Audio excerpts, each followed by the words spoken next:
First here at 5 o'clock, freedom for the man known as the jogger rapist. Richard Gilmore is scheduled to walk out of prison at the end of next week. Thanks for joining us. I'm Brittany Folkers. Gilmore will be assigned to transitional housing in Northwest Portland. So let's bring in Mike Benner. Mike, at least one of Gilmore's victims is sounding the alarm. Yeah, that's right, Brittany. Her name is Danielle Tudor, and she is extremely concerned, to say the least. She believes Gilmore should walk out of prison as a level 3 high-risk sex offender. This means the community would be notified of his exact whereabouts, but instead, Gilmore's being released as a low-risk offender. So the community will not get notifications on where he's living after he finishes with transitional housing in the Old Town neighborhood. Richard Gilmore confessed to attacking 9 girls and women back in the 70s and 80s. But due to the statute of limitations rule at the time, Gilmore was convicted of only one of those rapes, the rape of a 13-year-old girl in 1986. Gilmore would go on to spend more than 3 decades behind bars. But come December 16th, that's Friday of next week, Gilmore will walk out of prison. He'll do so as a low-risk offender, the state deciding that with the help of a risk assessment tool called Static 99R. It gauges the sexual recidivism rate for prisoners convicted of sex crimes. Gilmore's victim, Danielle Tudor, says there's no way Gilmore is a low-risk offender. She thinks he'll reoffend, and that partly explains why she lives out of state. But she has plenty of family in Oregon, and they're taking precautions. We spent this weekend putting up cameras, Ring doorbell, all sorts of other stuff, and getting them a monitored security system. Because I take that threat that seriously. So, we knew this day was coming, but it is very surreal and it is very scary.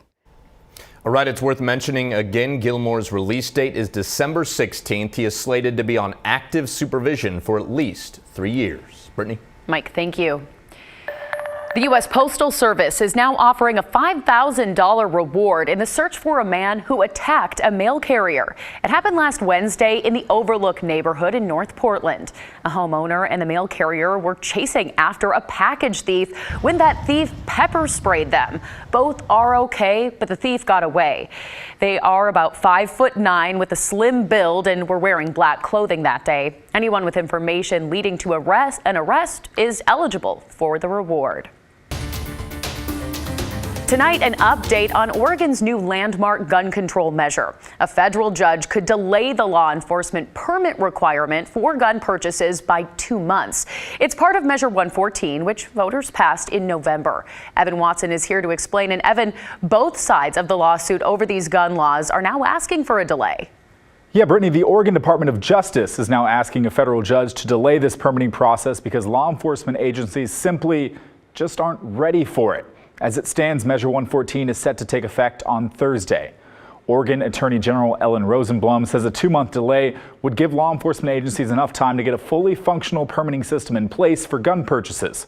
But law enforcement leaders like Eugene Police Chief Chris Skinner say there's a lot more that goes into this. Skinner says municipalities still need to work out the staffing, training, how to provide firearm aptitude tests, and how the permits would be processed and reviewed. Crucially, Skinner says law enforcement agencies need to create and vet a permit to purchase a gun that would be uniform and used statewide. When the December 8th deadline was communicated to us, I think we all collectively panicked because as chiefs and as a chief here in Eugene, this is about trying to put together a really robust, understandable, simple, consistent, equitable process for people. And we're just not in a space where we're going to meet that deadline on December 8th, which is this Thursday. The Oregon Attorney General says other parts of Measure 114 should take effect as planned on Thursday, including restrictions on large capacity magazines and the requirement of background checks before guns can be transferred between people. The federal judge plans to rule on a lawsuit that could block Measure 114 before Thursday. Along with that, we expect the judge to approve the request of both parties to delay the permitting process, but that order has not yet been given just yet. We'll let you know when we have that. Brittany? All right, thanks, Evan.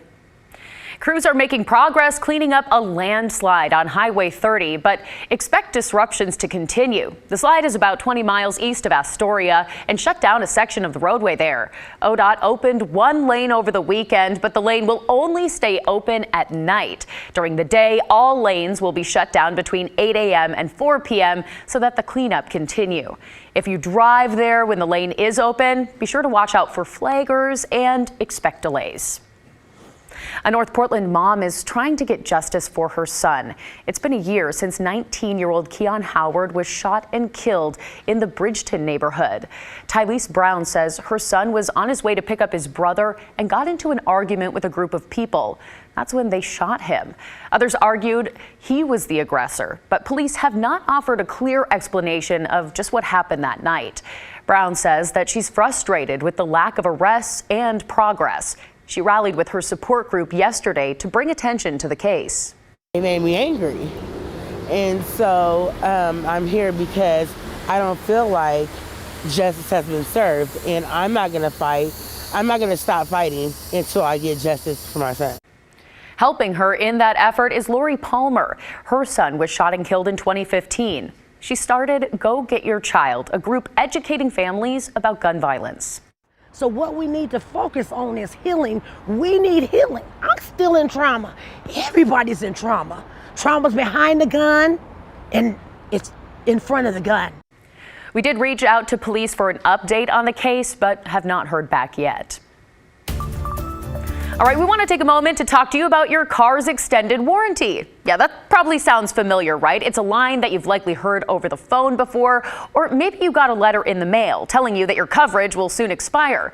Well, now the Oregon Department of Justice is cracking down on a company for what it calls deceptive advertising. Kyle Aboshi is here. And Kyle, this all stems from consumer complaints. Indeed, as part of a settlement with the Oregon Department of Justice, the company called Endurance Warranty Services will be banned from making unwanted sales calls in Oregon for the next 5 years. Additionally, Endurance will have to pay a fine of nearly $500,000. According to investigators, Endurance sent hundreds of thousands of deceptive mailers to Oregonians from 2016 to 2019. The DOJ investigation found the company's mailers contained multiple false claims. For example, Endurance pretended to know when someone's car warranty had expired or was about to expire. In one case, Endurance told a Hillsborough man that he was selected for this offer because of the make and model of his vehicle. Only problem, the 76-year-old has never owned a vehicle. He doesn't drive. He worried other seniors might be fooled. Well, I just got a bunch of these, and I thought, you know, if I notice that something looks really hinky, I should tell somebody about it. You know, if you see something, say something. During the DOJ investigation, Endurance stopped sending mailers. The Better Business Bureau has also had issues with the company's advertising, warning the mailers contained, quote, aggressive and confusing language that often intimidated consumers. All right, Kyle Aboshi, thank you. A new audit of Oregon high schools and their progress shows graduation rates are improving, but they're still lagging behind nationally. The audit released today focused on the High School Success Program. That was approved by voters in 2016. The goal is to use funding to focus on dropout prevention, career and technical education, and college opportunities. In Washington, they're looking for ways to help students as well, and this could involve a drastic change to the traditional school schedule. Students would still go to school for the required 180 days a year, but their breaks would be shorter and more frequent. The traditional summer break, for example, could be reduced to 6 weeks, but in exchange, students would get multiple full weeks off at several other points in the year. The goal here is to reduce the learning loss that happens during a long summer vacation. It's an idea that they're considering in the Mount Vernon School District, though it's still in the discussion phase. I would hope that if we think, before we say, gosh, this is a great idea, or if we say, gosh, this is a bad idea, I just want us to be open to learn about the idea. A union spokesperson told our sister station in Seattle, King 5, that this could potentially help with teacher burnout as well. However, there are other obstacles to work around, like student athletics and summer jobs.